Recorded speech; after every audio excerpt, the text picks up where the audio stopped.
Hello friends, कैसे हैं।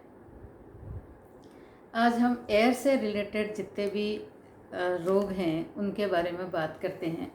यानी एयर अगर इम्बैलेंस है तो भी आपके शरीर में असंतुलन पैदा होगा और उसका जो सिम्टम है हमारे शरीर में दिखाई देने लग जाएगा।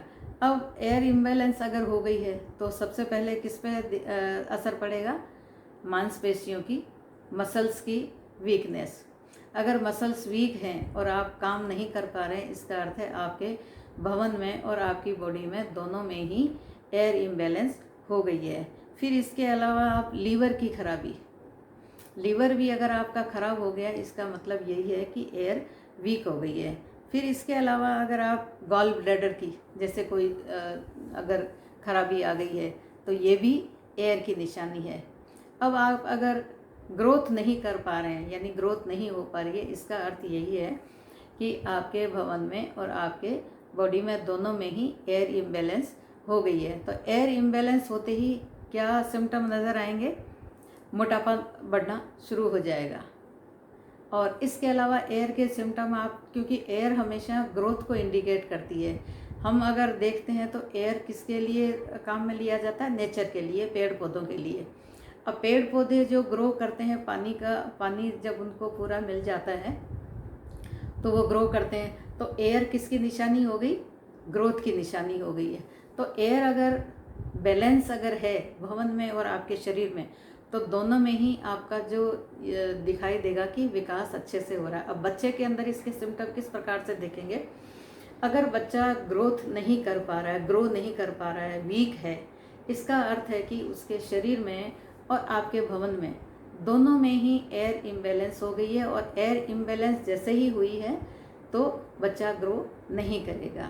तो अगर बच्चा वीक है, उसके मसल्स वीक है, ठीक प्रकार से वो खा पी नहीं रहा है। अब दूसरी चीज़ हम खाने पीने के अंदर भी देखेंगे, अगर अच्छी डाइट वो बच्चा नहीं ले पा रहा है, क्योंकि एयर का सहारा ही लेकर ग्रोथ होती है। अब वहाँ अगर एयर वीक हो गई है तो क्या होगा? डाइट उसकी कमज़ोर हो गई है, डाइट अच्छी तरीके से नहीं ले पा रहा है। साथ में अगर फायर भी मिल गई है, फायर जैसे उसकी वीक है और पाचन उसका खराब हो गया, पाचन अगर खराब हो गया और एयर के सिम्टम भी अगर उसमें आ गए तो ये ग्रोथ भी नहीं हो पा रही है और पाचन भी उसका बिगड़ गया है। तो दोनों ये सिम्टम मिल गए। अब प्रॉब्लम क्या है? दूसरी और प्रॉब्लम क्या आएगी? विज़न की प्रॉब्लम आ जाएगी। यानी देख पाने की जो क्षमता है वो, फायर भी इसमें सहयोग करता है।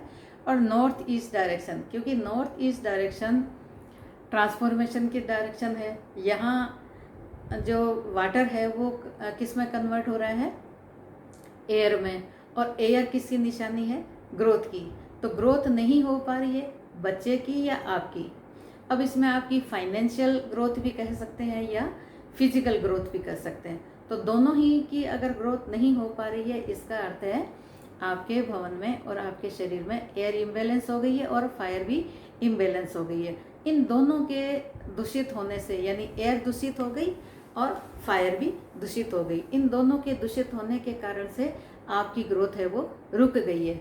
अब विजन वैसे तो फायर का भी इसके अंदर होता है हाथ, कि फायर अगर वीक है तो आपका विजन भी वीक हो गया।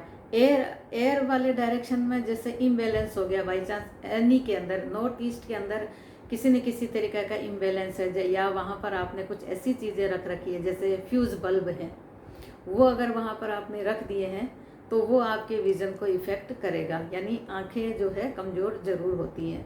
तो ये आप चेक कर लिए, नॉर्थ ईस्ट डायरेक्शन को चेक करिए, वहाँ फ्यूज़ बल्ब तो नहीं रखे हैं, जो काम के नहीं है वो रख रखे हैं, वहाँ पर अननेसेसरी आपने कीलें लगा रखी है।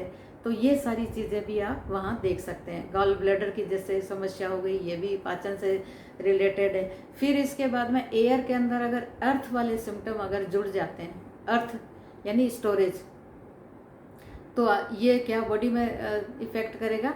मोटापा बढ़ने की जो है ये उसमें आ जाएगी, ये सिम्टम आ जाएंगे, मोटापा भी बढ़ जाएगा। एयर अगर ज़्यादा बढ़ गई है तो वो अपना स्पेस क्रिएट करेगी, और स्पेस अगर क्रिएट करेगी तो वहाँ पर क्या होगा? शरीर के अंदर मोटापा बढ़ना शुरू हो जाएगा। बच्चा ग्रोथ नहीं कर पा रहा है, इसका अर्थ है उसके शरीर में फायर और एयर दोनों ही वीक हो गई है। इन दोनों के सिम्टम अगर आप अपने बच्चे में देख पा रहे हैं तो ये करेक्ट करने की कोशिश करिए। अब एक सिम्टम और देखा गया है कि कुछ बच्चे जो हैं बात बात पर झगड़ा करते हैं, बात बात पर चिल्लाते हैं, चिल्ला के बात करते हैं, यानी झगड़ा वो स्वयं स्टार्ट करते हैं, लेकिन जब पकड़े जाते हैं तो वो सारा का सारा इल्ज़ाम किसी और पर लगा देंगे, यानी अपने आप को निर्दोष साबित करने की कोशिश करेंगे और दूसरे को दोषी साबित करने की कोशिश करेंगे। तो ये अगर ऐसे सिम्टम आपके बच्चे में अगर आ रहे हैं तो इसका अर्थ है कि उसकी एयर वीक है, तो वो अपना इल्ज़ाम क्योंकि दूसरे पर डाल रहा है। और फिर और क्या देखेंगे आप, वो बच्चा फिर जोर जोर से रोएगा और चिल्लाएगा, यानी अपनी जो गलती है उसको छुपा लेगा। तो ये एयर वाले के सिम्टम होते हैं। कोई अगर घर के अंदर सदस्य जोर जोर से चीख कर बात कर रहा है, इसका अर्थ यही है उसके शरीर में एयर इम्बैलेंस हो गई है। जैसे ही इस एयर को इम्बैलेंस को आप सही करेंगे, वैसे ही वो चिल्लाने वाली जो उसकी प्रवृत्ति है वो बंद हो जाएगी। इसके अलावा अगर आप जैसे बात बात के अंदर आपकी जो है आंखें भर आती है, क्योंकि आप वीक हैं, और वीक होने के कारण से आपका जोर किस पर चल रहा है, रोने पर और चीखने चिल्लाने पर। अब इसके अलावा आप क्या देखेंगे, आंखें कमज़ोर हो गई है आपकी, तो कितने सिम्टम हो गए, आपके मसल्स वीक हो गए, आपकी आंखें कमज़ोर हो गई, आपका पाचन तंत्र खराब हो गया, गॉल ब्लैडर में समस्या आ गई, लीवर आपका खराब हो गया। और इस तरीके के अगर आपके सिम्टम आपको नज़र आते हैं, इसका अर्थ यही है आपकी ईयर इम्बैलेंस है, भवन में इम्बैलेंस है, आपकी ग्रोथ नहीं हो पा रही है, भवन में एयर इम्बैलेंस हो गई है। तो विजन दो चीज़ों से जुड़ गया, फायर से और एयर से। तो इन दोनों को जैसे ही आप करेक्ट करेंगे तो ये सिम्टम आपके दूर हो जाएंगे। So thank you friends.